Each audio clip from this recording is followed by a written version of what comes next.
I cut ties with a friend who was struggling financially, and I don't know if I should reach out to him again. I would like to be brief, but this story needs a lot of context. Almost a year ago, I met, let us refer to him as H, in an underground hostel in Madrid for individuals facing financial difficulties. I encountered him during a particularly strange phase of my life. It had been just over a year since I fled from my country in search of a better life in Madrid. I worked as a translator in 2023 and earned enough money to try my luck in Madrid as a delivery worker.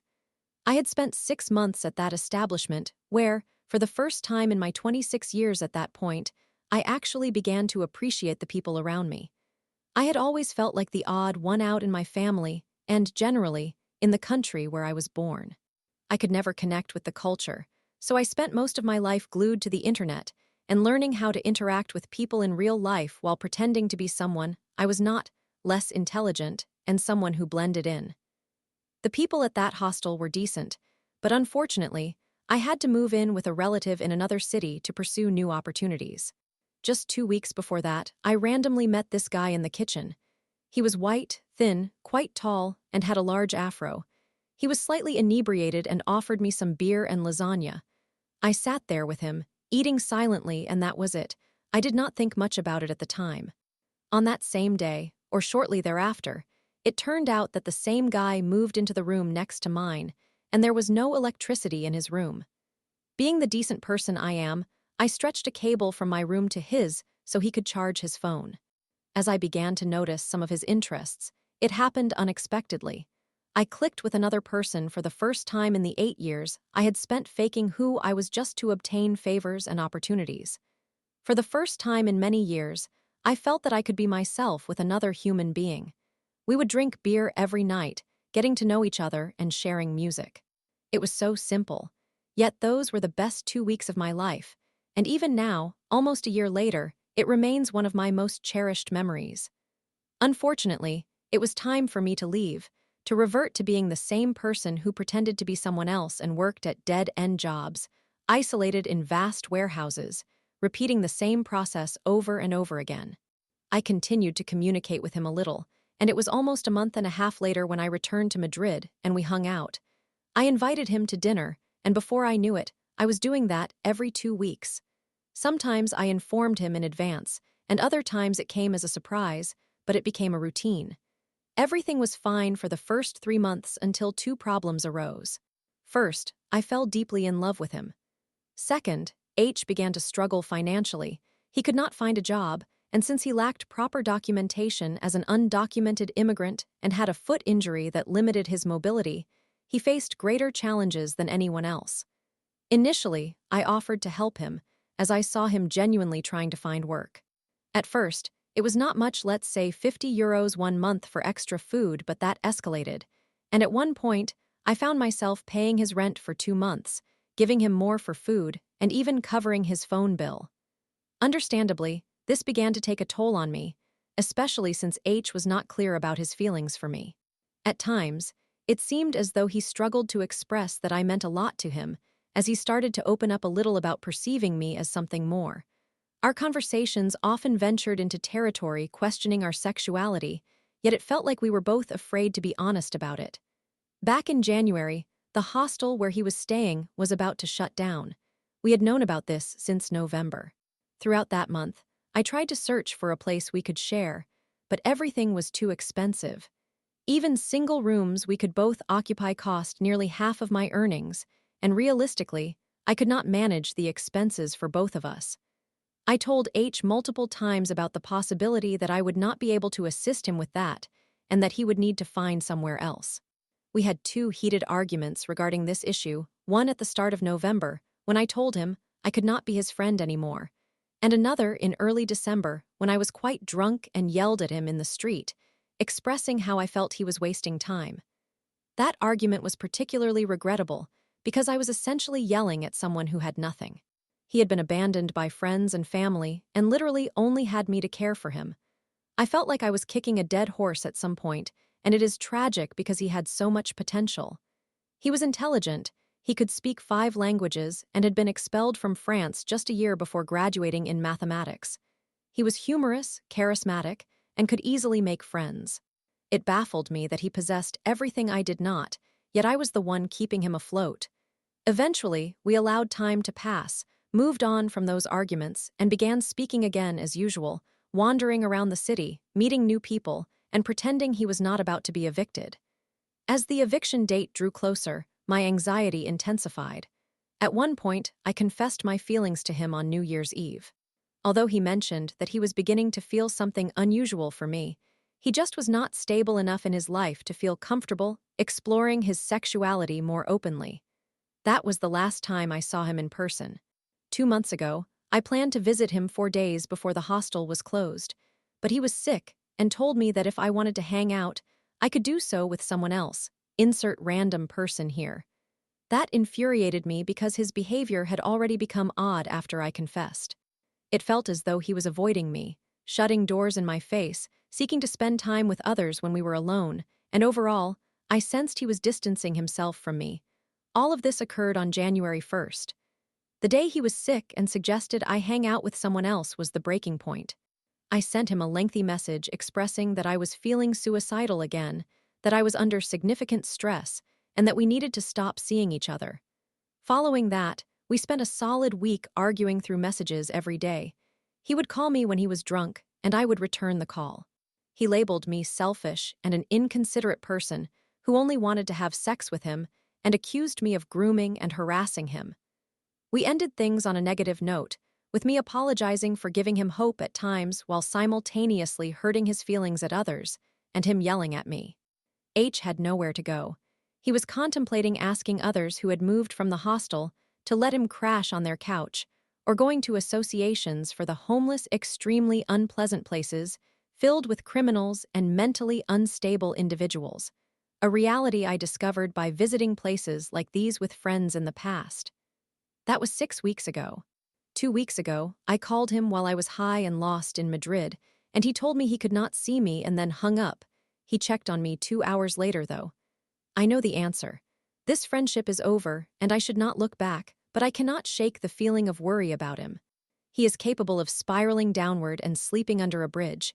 He has done it before, so it makes me feel terrible that I took him off the ground, tried to become the best version of myself, witnessed him improve, become happier, and gain hope, only to see all of that unravel. I understand that we are all adults and should take care of ourselves, but I cannot stop thinking about him and questioning what he is doing. A brief note. Part of the reason I helped so much is that I have been helped in the same way in the past. Arguably, I have had people do for me 10 times more than what I did for him, but I am in a complicated situation. I am also an immigrant, but I have documentation, and the salaries in Spain barely suffice to support myself. Story 2. I, 18M, feel very neglected in a 1-year relationship with my girlfriend, 18F. What are your thoughts on this? I am an 18-year-old female in a 1-year relationship with my 18-year-old female girlfriend. I am writing this because I am genuinely perplexed about how to proceed in this relationship, as no one I know can provide relationship advice. For context, we have been dating since the 3rd year of high school and had a 4-month talking stage prior to that. My girlfriend has an avoidant attachment style and identifies as bisexual. At the time, I believed the talking stage was progressing positively, but in hindsight, I notice many warning signs that I should have recognized, such as my confessing feelings, which caused her to have a ruined Saturday night. Once we began dating, I could not have been happier. However, I later realized I was love-bombed. Months later, she admitted to doing this unintentionally. Within 1 month, she was making grand promises about our future together. I received love letters from her, and she consistently wanted to see me. Naturally, I reciprocated her energy with joy and did my utmost to show her the same level of affection. She told me she had never been happier with anyone else and how much she loved me. During this time, I felt loved, cared for, and prioritized equally. When the school year began, I noticed a marked difference in her behavior. During September and October, we began seeing each other much less because she was busier than during the summer, which I accepted and understood. By mid-October, I no longer saw her on weekends because she was constantly occupied, and any ideas of meeting were rejected outright. I also asked if she wanted to study together in the library, as we had done before. However, I received the same response, stating that she was busy and did not want to waste time traveling there. At that point, I was close to giving up on meeting altogether and decided to let her be. However, I ultimately chose not to. For your information, I was never asking to meet every day or disrupt her independence, but rather hoped to see each other once a week if possible. In late October, discussions about the future faded away, along with all sexual intimacy. We started meeting only once a month, if that, and only at school. Once Christmas arrived, we had not met at my place for 2 months or anywhere else during that time. We used to cuddle and engage in fun activities at my place since she claimed to be the type who preferred not to go out. Occasionally, we would have sexual encounters, but our visits were never solely about that. This was the period when I began to feel neglected and merely like an accessory. I attempted to express my feelings. However, this led to an argument in which I heard comments such as, "You are turning me into a horrible person," and "It's unfair that you bring this up now when I am busy." I ended up apologizing for initiating the conversation and took the blame. In December, I started to feel physically undesirable, as I was constantly reminded of how much more she found women attractive through comments like, "I am unfortunately attracted to men," or "I don't even find male anatomy attractive, and nobody does." I never pressured her to engage in sexual activities, as we had only done so a few times when we both wanted to. However, later, she informed me that she no longer wanted to engage in anything sexual because her sex drive was non-existent and it felt like a chore. I was fine with that, and since then, we have had sex only once. I reassured her that it was acceptable and she should not feel pressured. Starting in January, the situation only worsened. I felt as though I was begging to see her, and even spending 40 minutes together was too much for her busy schedule. During this time, physical intimacy vanished, along with any emotional connection. Once again, I tried to bring up how I felt, which ended in more arguments, with her insisting that the initial months were only a honeymoon phase, and this is how I am. The comments about her preference for women continued, and my self-confidence began to decline. Most of the time we spent together consisted of her looking at her phone, even during meals. The only time we now saw each other was in the school setting and for 30 minutes after school when I would walk her home. She stated that she enjoyed that and found it nice. In the last 2 months, I have felt like I am losing my mind. She tells me how amazing I am because I give her gifts and support and validate her, insisting that I am the kind of man every woman would desire. However, at the same time, I feel like a burden because I receive almost nothing in return, not in material things. All intimate discussions about the future have ceased, compliments have disappeared, nothing sexual occurs, and we meet so infrequently that it feels akin to a long-distance relationship, even though we live just 15 minutes apart. I could elaborate further. In February, we had not seen one another for 3 weeks, not even at school, and I wanted to see her before I went on holiday with my family. I was told she was busy throughout the holiday, and we ended up seeing each other for only 2 hours during that entire time. I genuinely felt horrible that after not seeing her for 3 weeks, the maximum amount of time I could get was just 2 hours.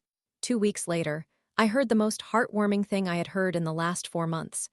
"Can we meet on the weekend? I miss you." The following day, she mentioned that she did not have much time to meet because she was busy, so we decided to go see a movie in the late evening.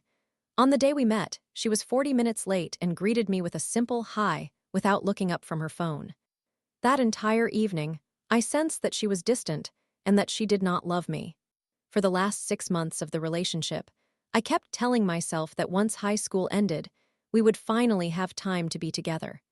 However, I was informed a week ago that she is leaving the United Kingdom for approximately 2.5 months, immediately following finals to holiday with her friends, and she probably will not be in the country later as she needs to prepare for university. I believe this was the final straw for me, as I realized she would always be busy, and I would always be available only during her free time. I genuinely do not know what to do anymore. On one hand, she tells me she loves me, but on the other, I feel like I have sacrificed my own needs for a long time, and I sense that my mental health is deteriorating due to this relationship. I am in desperate need of advice on this issue, and I appreciate your taking the time to read this. As a side note, she has told me that I am needy, but I truly do not believe I have exceedingly high needs for relationships. Am I really that needy?